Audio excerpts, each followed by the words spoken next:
Hello मेरे प्यारे विद्यार्थियों, आप सभी को जोहार, नमस्कार। मैं मिथुन एक बार फिर से स्वागत करता हूं आपका अपना YouTube channel study with Mithun sir में।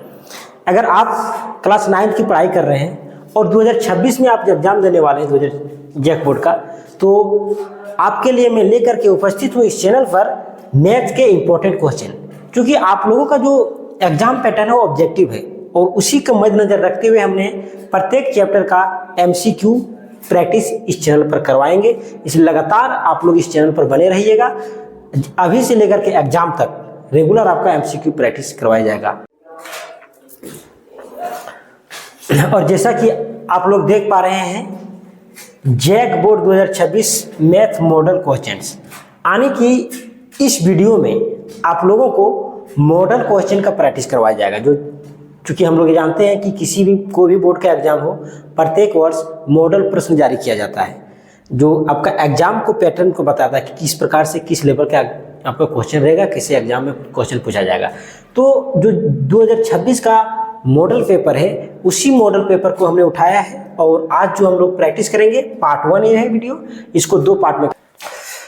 चलिए हम लोग पहला प्रश्न को देखते हैं। प्रश्न क्या कहता है, देखिए कह रहा है निम्नलिखित में से कौन अपरिमेय संख्या है। देखिए हम लोग जानते हैं एक परिमेय संख्या के बारे में और दूसरा अपरिमेय संख्या के बारे में। ठीक है, परिमेय संख्या क्या होता है? तो ऐसी संख्या जिसे हम P/Q के रूप में ले सकते हैं। ठीक है, और जहां पर Q क्या होता है, Q नॉट इक्वल टू 0 होना चाहिए, यानी Q का जो वैल्यू है 0 के बराबर नहीं होता है। और P और Q क्या है, कोई भी पूर्णांक, यानी कोई भी पूर्णांक हो सकता है, कोई भी नंबर हो सकता है, 1, 2, -1, 3, 4, 5, 0। ठीक है, लेकिन अपरिमेय संख्या क्या होता है, जिसे P/Q के रूप में हम लोग नहीं लिख सकते हैं। ध्यान रहे, अपरिमेय संख्या को जब भी हम भाग देते हैं तो दशमलव के बाद जो नंबर है कभी रिपीट नहीं करता है, कुछ भी आते रहता है इस प्रकार से। लेकिन परिमेय संख्या तो आपको जो है नंबर रिपीट करेगा या फिर कुछ दूर के बाद वो शांत हो जाएगा, यानी मतलब कि कट जाएगा फोटो पेन। जैसे अगर हम लिखें 0.3333, तो अगर एक ही नंबर बार बार रिपीट कर रहा है तो समझेंगे हम लोग कौन सी संख्या है, परिमेय संख्या। लेकिन अगर अलग अलग नंबर रिपीट करेगा तो कौन सा संख्या होगा, अपरिमेय संख्या होगा। ठीक है, तो देखते हैं हम लोग पहला प्रश्न क्या है। आइए पहला प्रश्न में डिस्कस करते हैं। पहला ऑप्शन √9 है। तो क्या √9 का वैल्यू निकालना संभव है? तो √9 को हम लोग क्या लिख सकते हैं, 3 लिख सकते हैं। और 3 क्या है, एक परिमेय संख्या है। पाई कौन सा संख्या है, पाई अपरिमेय संख्या, ये ध्यान रखिएगा। पाई जो है एक अपरिमेय संख्या है। हालांकि एक चीज ये भी ध्यान रखना आप लोगों को कि पाई का वैल्यू 22/7 लिखा जाता है और ये 22/7 एक परिमेय संख्या है। ठीक है, लेकिन पाई क्या है, अपरिमेय संख्या है। चलिए, तो यहाँ पर क्या रहा कि निम्न में से कौन अपरिमेय संख्या, तो इसका जवाब मिल गया पाई। अब देखिए बहुत लोग कंफ्यूज हो जाता है। अब इसमें मान लिया क्या कि 0.333 ये तो कट ही नहीं रहा है, 3 बार बार आ रहा है, इसका मतलब ये अपरिमेय संख्या, ये तो शांत नहीं है दशमलव 45 का। देखिए अगर एक ही नंबर बार बार रिपीट करेगा, एक ही नंबर अगर बार बार रिपीट करेगा तो परिमेय संख्या होगा। अगर अलग अलग नंबर रिपीट करना से 1 0 1 फिर 0 0 1 फिर 0 0 0 1, यानी अलग अलग नंबर, या फिर 5 6 7 ऐसे ही लिख लीजिए, 0.5 6 7 8 9 5 3 जो है आ रहा है दशमलव के बाद, तो वो अपरिमेय संख्या होगा। लेकिन यहाँ एक ही नंबर बार बार आएगा तो परिमेय संख्या होगा। ठीक है, √225 की बात करेंगे तो √225 किसका वैल्यू होता है, 15 का। तो 15 कौन सी संख्या है, परिमेय संख्या है। इसलिए क्वेश्चन क्या कहा, निम्नलिखित में से कौन अपरिमेय संख्या है। तो पाई हमारा क्या है, एक अपरिमेय संख्या है। ठीक है, पाई अपरिमेय संख्या है, लेकिन पाई का वैल्यू होता है 22/7, ध्यान रखिएगा, वो एक परिमेय संख्या है। चलिए हम लोग नेक्स्ट क्वेश्चन बढ़ते हैं। देखिए निम्न में से कौन सी संख्या A और B के बीच स्थित है। ध्यान रखिएगा, कभी भी जब दो संख्याओं के बीच की बात करें, जैसे एक संख्या है और B दूसरी संख्या है, इसके बीच में कौन सी संख्या आएगा। ठीक है, तो हमेशा याद रहे कभी भी दो संख्या की बात करें और उसके बीच की संख्या निकालना हो तो दोनों को जोड़ दे और 2 से भाग दे देंगे, यानी कि दो संख्याओं के बीच हमेशा जो होगी दोनों संख्याओं का योग को 2 से भाग देने पर उसकी बीच की संख्या निकल जाएगा। ठीक है, तो क्वेश्चन क्या है, निम्न में से कौन सी संख्या A और B के बीच स्थित है। इसका आंसर क्या हो जाएगा, A + B/2। 2, यानी कि ये इसका बी नंबर इसका सही जवाब हो जाएगा। आइए हम लोग तीसरा प्रश्न देखते हैं। तीसरा प्रश्न क्या है, देखिए तीसरा प्रश्न क्या है, √7 - √5 इंटू √7 + √5, इसको सॉल्व करना है। चलिए हम लोग फार्मूला जानते हैं, क्या जानते हैं, a + b into a - b क्या होता है, a² - b²। ठीक है, आप देखेंगे कि ये इसी फार्मूला में आपको दिख रहा है, √7 - √5 है इंटू √7 + √5 है। अब बताइए एक की जगह पर क्या है, √7 का स्क्वायर हो जाएगा और √5 का स्क्वायर हो जाएगा, है ना, a - b, a - b, a² - b², a - b, a + b, a² - b², नहीं √7 का स्क्वायर माइनस √5 का स्क्वायर, √7 का स्क्वायर 7, √5 का स्क्वायर 5, यानी 7 में 5 जाएगा, इसका सही जवाब क्या हो जाएगा, 2 हो जाएगा, यानी इसका आंसर क्या हो जाएगा, 2 हो जाएगा। ठीक है, चलिए हम लोग नेक्स्ट क्वेश्चन बढ़ते हैं। क्वेश्चन नंबर 4, देखिए क्वेश्चन नंबर 4 क्या है, तो ये क्वेश्चन यहाँ थोड़ा समझिए, इसमें जो है एरो का ये जो निशान दिया हुआ है ये पावर में लिखा हुआ है, यानी क्वेश्चन क्या देखिए 125 लिखा हुआ है और ये 125 का पावर 2/3 है। ठीक है, चलिए इस प्रकार के प्रश्न को हम लोग कैसे बनाते हैं देखते हैं। देखिए सबसे पहले 125 का जो है फैक्टर निकाल लेते हैं। 5 से देंगे क्या बार में कटेगा, 25 बार में, 5 से देंगे क्या बार में कटेगा, 5 बार में, और 5 से 1 बार में, यानी 125 जो हमारा है इसको तोड़ेंगे तो 5 × 5 × 5 ये आया।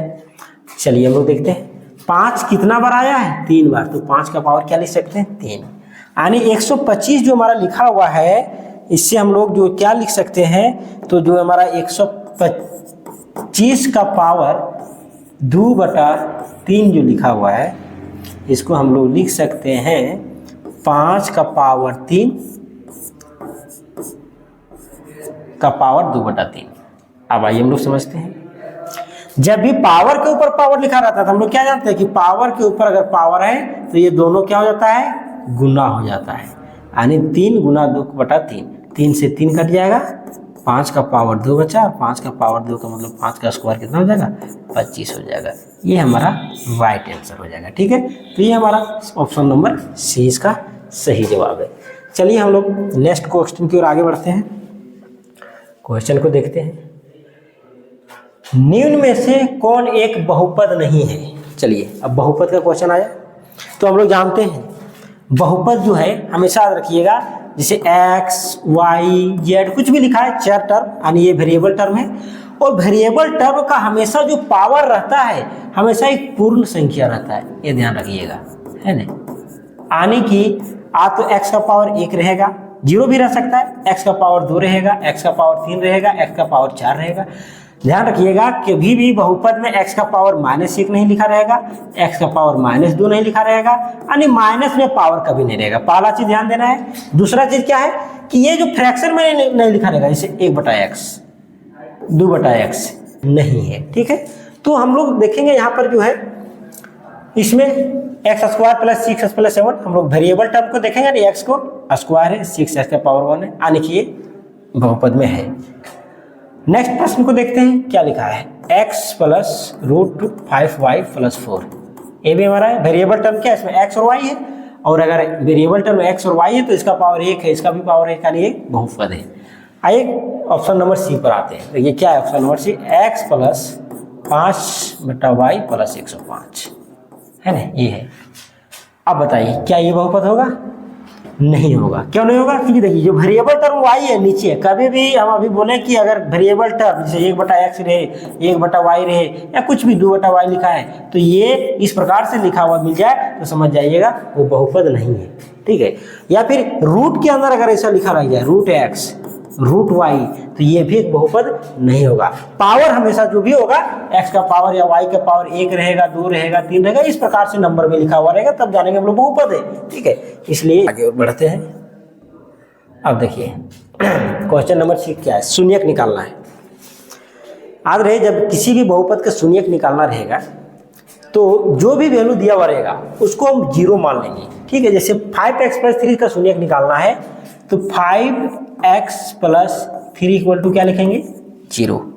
ठीक है, अब शून्यक निकालना है तो 5x बराबर क्या हो जाएगा, ये +3 इधर आके क्या हो जाएगा -3, x बराबर क्या हो जाएगा -3, ये 5 गुना में इधर आके क्या हो जाएगा भागा में, यानी ये x का वैल्यू जो निकलेगा वही हमारा क्या होगा, इसका शून्यक होगा। यानी देखिए -3/5 कहाँ पर है, ऑप्शन नंबर बी पर है। ठीक है, तो इसका सही जवाब क्या हो जाएगा -3/5। ठीक है, चलिए हम लोग और आगे बढ़ते हैं और क्वेश्चन को देखते हैं।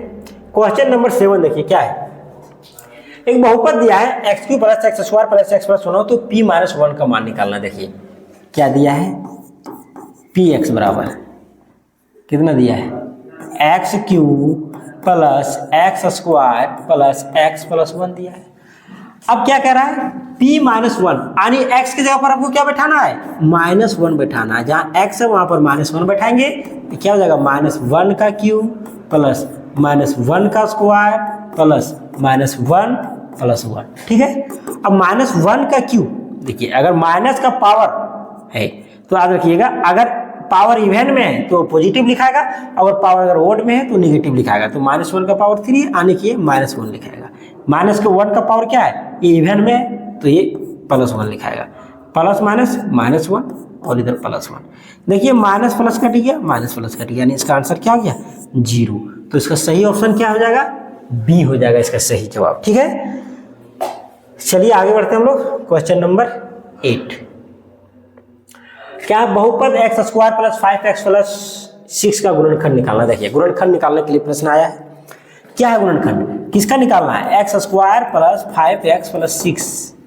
तो हम लोग जानते हैं गुणनखंड कैसे निकाला जाता है। तो इसको फर्स्ट इंटू लास्ट करते हैं, कितना आता है 6x²। ठीक है, अब इसको हम लोग तोड़ेंगे, 6 किसमें छूटेगा, 6 1 2 3।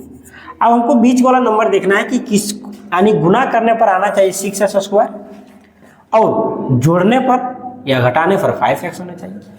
तो देखिए सबसे पहली बात देखिए कि ये जो वैल्यू पॉजिटिव में आया है, इसका मतलब ये है यदि ये वैल्यू पॉजिटिव में आता है, फर्स्ट इंटू लास्ट करने पर अगर पॉजिटिव आता है तो ध्यान रहे तो दोनों वैल्यू माइनस में लिखाएगा या फिर दोनों वैल्यू प्लस में लिखाएगा। ठीक है, तभी फर्स्ट इंटू लास्ट करने पर पॉजिटिव में आएगा। अब देखिए 6x² है, दोनों वैल्यू अगर नेगेटिव में लिखते हैं -6 -7 होगा, -3 -2 -5 होगा। हमको लाना 5 सिर्फ 5, तो देखो किस में आएगा, तो दोनों वैल्यू प्लस में लिखते हैं, +2 + 3 कितना होगा, +5 आएगा।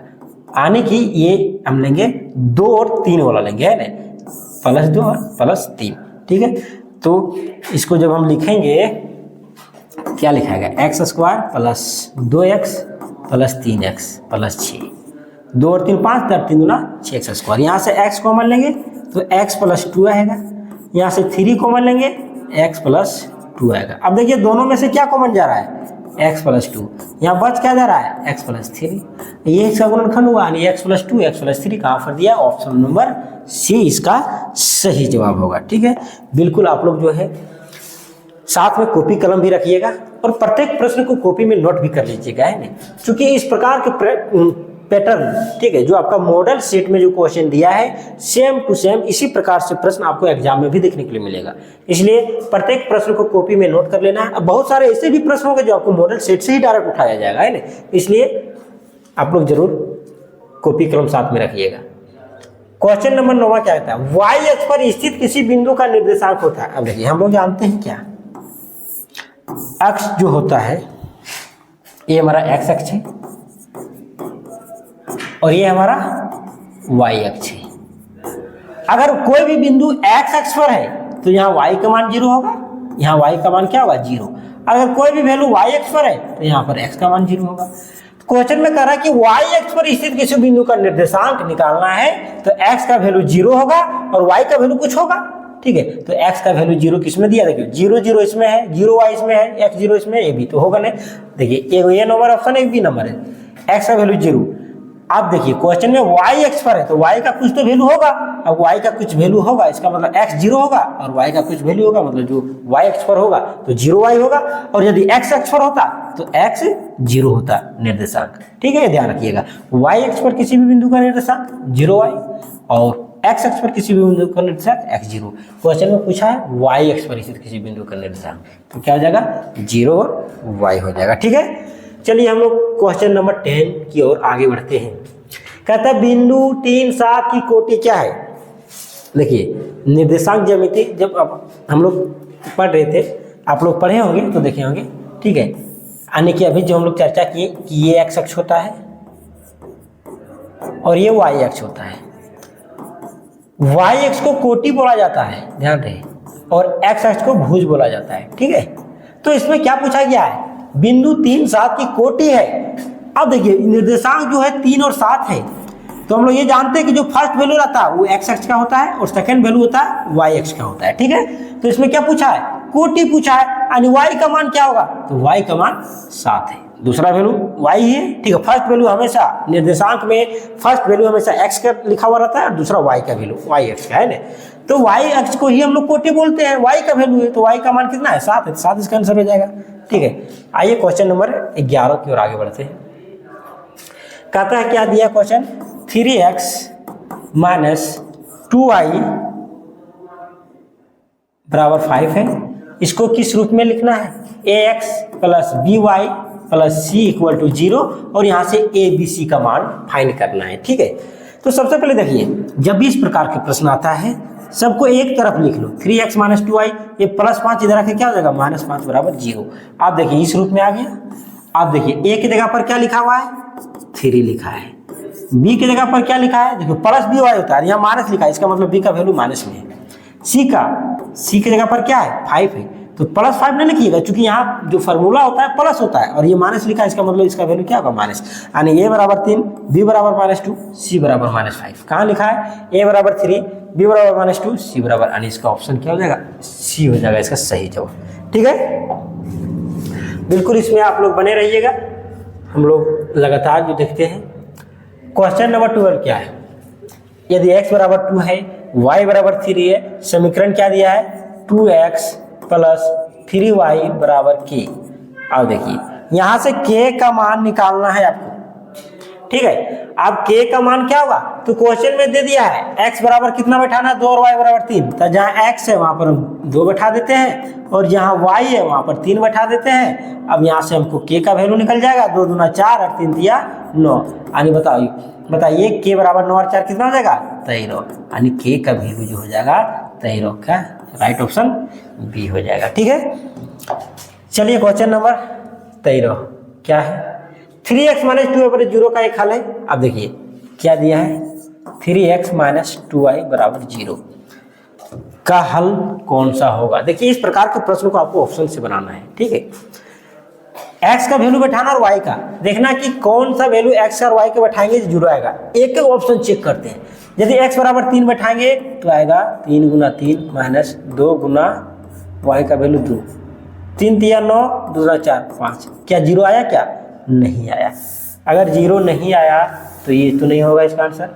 चलिए दूसरा देखते हैं, 3x माइनस 2y बराबर 0 लाना है।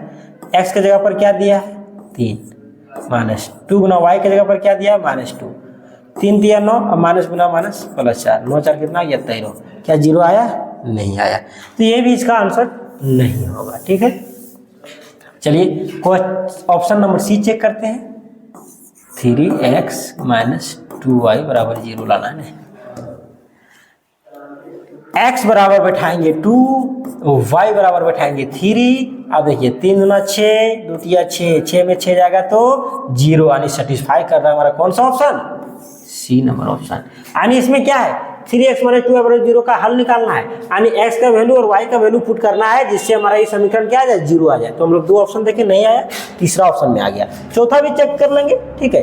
x के जगह पर 3 बैठाएंगे और y की जगह पर 0 बैठाएंगे, 3 या 9 माइनस 0 यानी 9, इसमें भी आपका 0 नहीं आ रहा है, सेटिस्फाई कौन कर रहा है, ऑप्शन नंबर सी, ठीक है।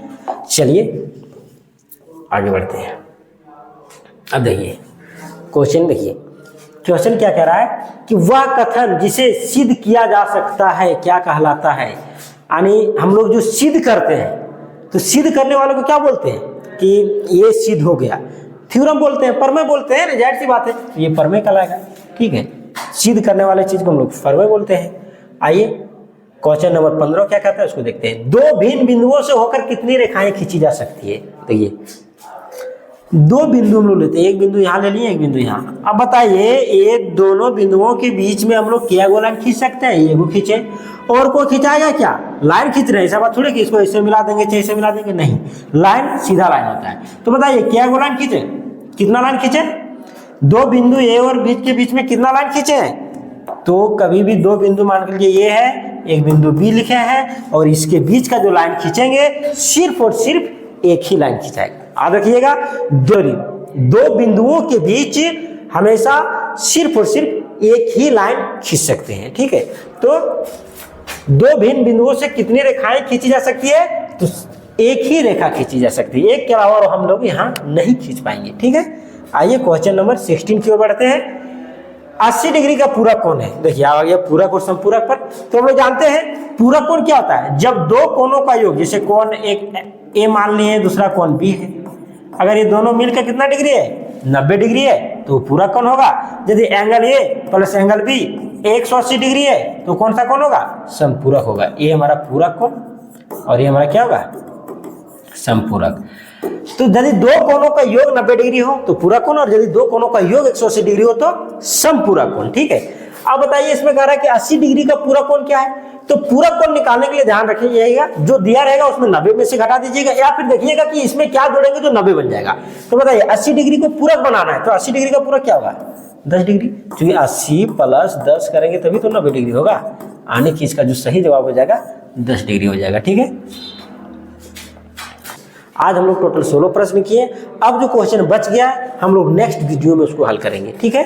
तब तक आप लोग बने रहिएगा बिल्कुल। इस चैनल पर जो है आपको लगातार जैक बोर्ड के इंपॉर्टेंट ऑब्जेक्टिव प्रश्न करवाए जाएंगे, ठीक है। आप लोग लगातार इस चैनल पर विजिट करते रहिएगा, आपको यहाँ से आज से लगातार वीडियो मिलेगा, ठीक है। धन्यवाद आप सभी को, आप लोग बने